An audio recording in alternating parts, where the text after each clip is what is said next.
One of the world's greatest cartoonists, to my mind, is Fernando Cran. Many years ago, I cut one of his cartoons out of the Reporter, which depicted the entrance and exit to a subway. Coming out of the exit is a crowd of adults.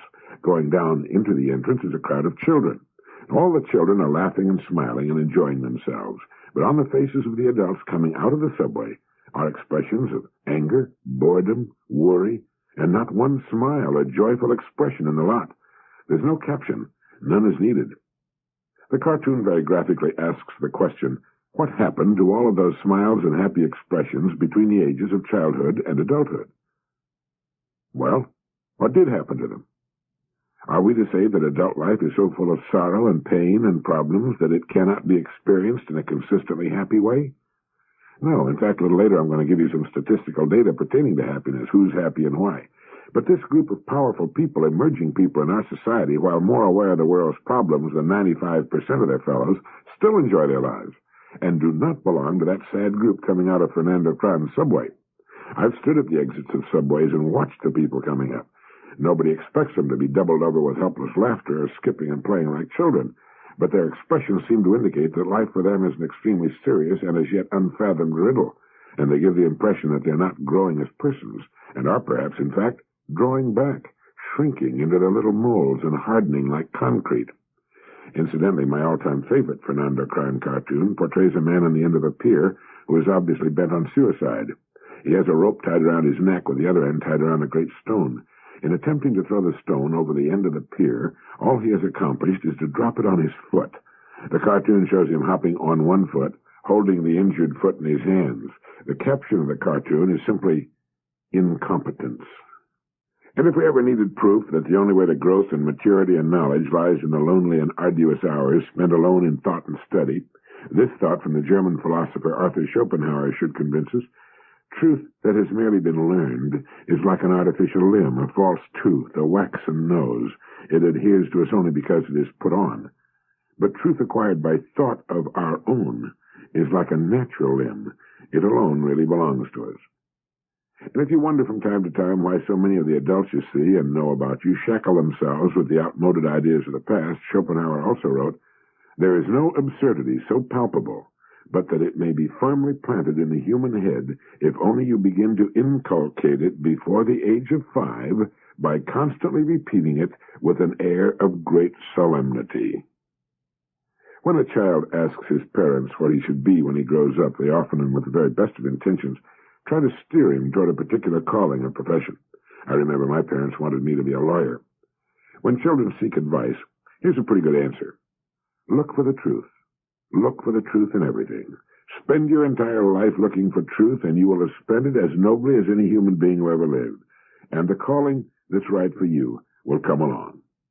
Archibald MacLeish wrote, what is freedom? Freedom is the right to choose, the right to create for oneself the alternatives of choice. Without the possibility of choice and the exercise of choice, a man is not a man, but a member, an instrument, a thing.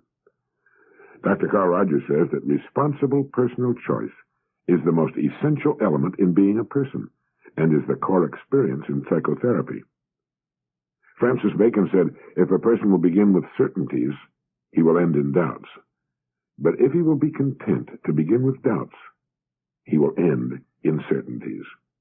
Isn't it true that we try to raise our children to begin with certainties in which we ourselves have no deep and abiding faith? And isn't it also true that most people reach adulthood in frustration and doubt and fear because those childhood certainties have crumbled and fallen apart? Could this be why the people coming out of Fernando Cran's subway appear to be marching to a death camp? Now let me read something to you and see what you think of it. 40,000 years ago, in the bleak uplands of southwestern Asia, a man, a Neanderthal man, once labeled by the Darwinian proponents of struggle as a ferocious ancestral beast, a man whose face might cause you some slight uneasiness as he sat down beside you, a man of this sort existed with a fearful body handicap in that Ice Age world. He had lost an arm, but still he lived and was cared for. Somebody, some group of human things in a hard, violent, and stony world loved this maimed creature enough to cherish him. And looking so across the centuries and the millennia toward the animal men of the past, one can see a faint light, like a patch of sunlight, moving over the dark shadows on a forest floor. It shifts and widens, it winks out, it comes again, but it persists. It is the human spirit, the human soul, however transient, however faulty men may claim it to be. In its coming, man had no part. It merely came, that curious light, and man, the animal, sought to be something that no animal had been before. Cruel he might be, vengeful he might be, but there had entered into his nature a curious, wistful gentleness and courage. It seemed to have little to do with survival, for such men died over and over.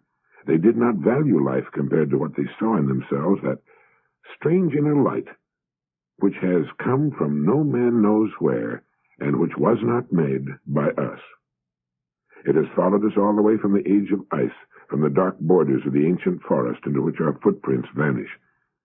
It is in this that Kierkegaard glimpsed the eternal, the way of the heart, the way of love which is not of today, but is of the whole journey, and may lead us at last to the end. Through this, he thought, the future may be conquered. Certainly it is true. For man may grow until he towers to the skies, but without this light, he is nothing, and his place is nothing. Even as we try to deny the light, we know that it has made us, and what we are without it remains meaningless. We have come a long road up from the darkness, and it well may be, so brief even so is the human story, that viewed in the light of history we are still uncouth barbarians. We are potential love animals, wrenching and floundering in our larval envelopes, trying to fling off the bestial past. That's good, isn't it? It's from the book that belongs in your library and mine, The Firmament of Time, by Loren Eiseley, published by Athenaeum. Dr. Eiseley taught anthropology at the University of Kansas and Oberlin College before he was named chairman of the Department of Anthropology at the University of Pennsylvania, where he later became provost. This is the kind of book that helps us grow, that helps us move closer to the truth about ourselves.